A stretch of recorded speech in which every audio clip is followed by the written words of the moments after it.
ভাইয়া আসসালামু আলাইকুম। এই হচ্ছে রাত্রে করে আমার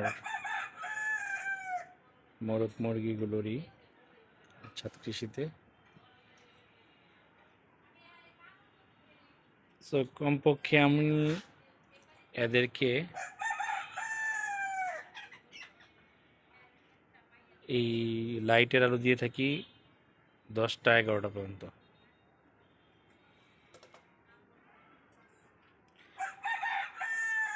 কারণ হরমোনাল ফাংশনের কারণে এরা ডিমের উৎপাদন বৃদ্ধির প্রেক্ষিতে এই লাইটের আলো সরবরাহ করা হয়।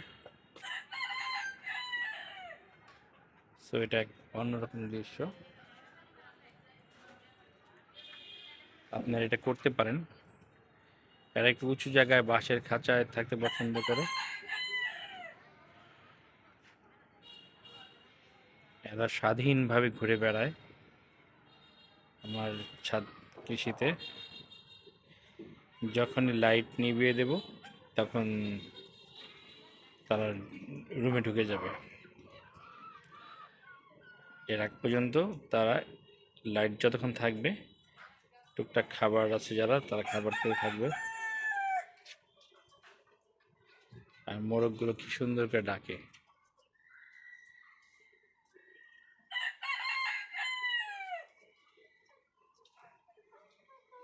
দেখে কি সুন্দর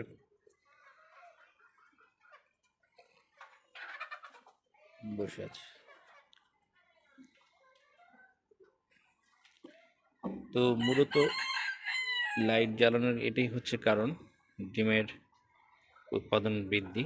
কারণ হরমোনাল যে ফাংশনগুলো কাজ করে তাদের এই লাইটের আলোতে, যার কারণেই করা, এনশিওর করা যাতে পর্যাপ্ত পরিমাণ লাইটের আলো পেয়ে থাকে।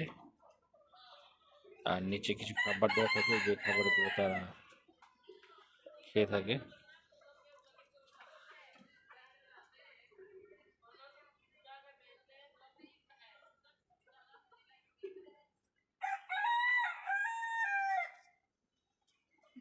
ডাক দিয়ে থাকে কি সুন্দর করে।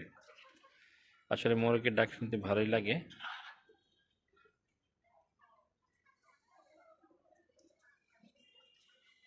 তবে একটা জিনিস কি, যে এবার অনেক জায়গাতেই আপনার মুরগির যে বার্ড ফ্লু রোগ হওয়াতে অনেক মুরগি মারা গেছে। আলহামদুলিল্লাহ আমার এখানে এমন কোনো প্রবলেম এখনো পর্যন্ত ধরা পড়েনি বা হয়নি, সব মহান আল্লাহর কাছে শুকরিয়া। আমি রানীক্ষেত ভ্যাকসিনটা করিয়েছি কন্টিনিউ, 2 মাস পর পর যেটা করতে হয় সেটা আমি কন্টিনিউ করি। সো বাকিটা হচ্ছে তাদেরকে যত প্রাকৃতিক খাবার, হলুদের গুঁড়ো, কালো জিরে, রসুন থেতলে, এই ধরনের খাবার আমি খাওয়াইছি।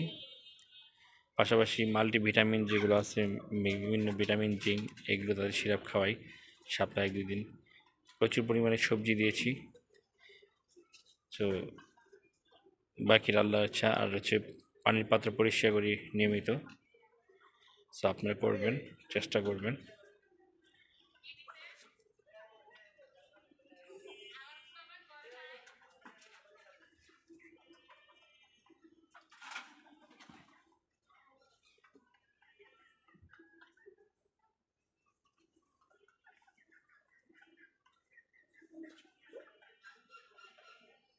মুরগি আরও আমার 6টা মুরগি খুঁজে বসা, যার জন্য এখানে মুরগির তুলনামূলক কম আছে। খুঁজে মুরগি যারা আছে তারা অনেক কষ্ট করে, তারা নিয়মিত কন্টিনিউ বসেই থাকে, খাবারও খেতে কম আসে।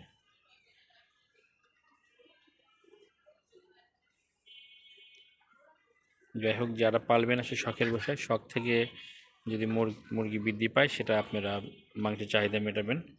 বাণিজ্যিক ক্ষেত্রে আসলে অনেক কিছু হিসাব নিকাশ আছে, সেই বিষয়গুলো আসলে আমি বলবো না কাউকে। আপনি যখন শিখে যাবেন তখন আপনি বাণিজ্যিকভাবে এগোতে পারবেন। তো সবাইকে ধন্যবাদ, আমার চ্যানেলটি সাবস্ক্রিপশন করার জন্য অনুরোধ রইল। আসসালামু আলাইকুম।